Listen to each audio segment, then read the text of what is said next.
गुज़िश्ता रोज chairman Imran Khan साहब के वकील उमैर नियाजी साहब को वो खुशकिस्मत शख्सियत थे जो खान साहब से मिल पाए, सब मिलना चाह रहे हैं उनसे।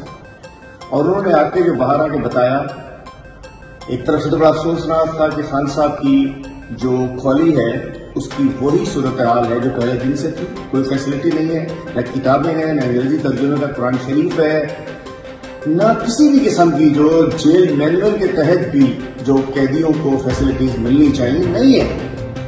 ए क्लास बी क्लास तो छोड़े, सी क्लास वाली भी नहीं है। और वो जेल की उस सेल से निकल कर आए। लेकिन मैं बताना चाहता हूँ उसके हौसले के देखो इमरान खान के।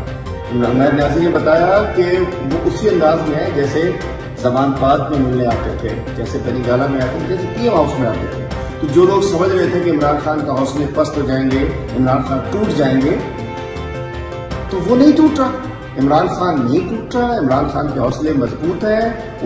वो पूरी कौम को पैगाम दे रहे हैं कि सब खड़े रहें, इस वक्त इस जुल्म जाती बर्बरियत के खिलाफ खड़े रहें। तो मैं कहना चाहता हूं कि जो इस्लामाबाद हाई कोर्ट वो तो ऑर्डर से नहीं दे रहे, अगर कोई टूटे फूटे ऑर्डर मिल भी जाते हैं तो उस पर जेल इंतजामिया उस पर इम्प्लीमेंट नहीं कर रही है।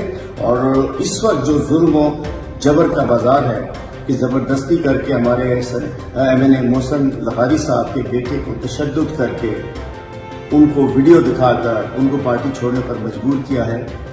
वीडियो देने के ऊपर मैं कहता हूँ ये ज्यादती नहीं चलेगी, कोई नहीं छूट सकता। अगर छोड़ भी जाएंगे तो पार्टी के नहीं निकालेगी उनको, पार्टी समझ जाएगी कि कितने क्या जुल्म है।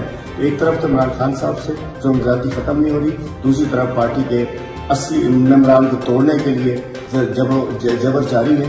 इंशाल्लाह जबर के दिन खत्म होंगे। जितना एक जुल्म कर रहे हैं उतना काम जुड़ती जा रही है, जितना एक जबर करते कर रहे हैं उतना काम इकट्ठी होती जा रही है। आज न वोटर टूटा, न सपोर्टर टूटा, न कौम टूटी। PTI जहां थी मजीद मजबूत हो चुकी है, चूंकि ये जो 16 महीने में जो ज्यादती करने वाले हैं उनको पूरी कौम माफ करने को तैयार है।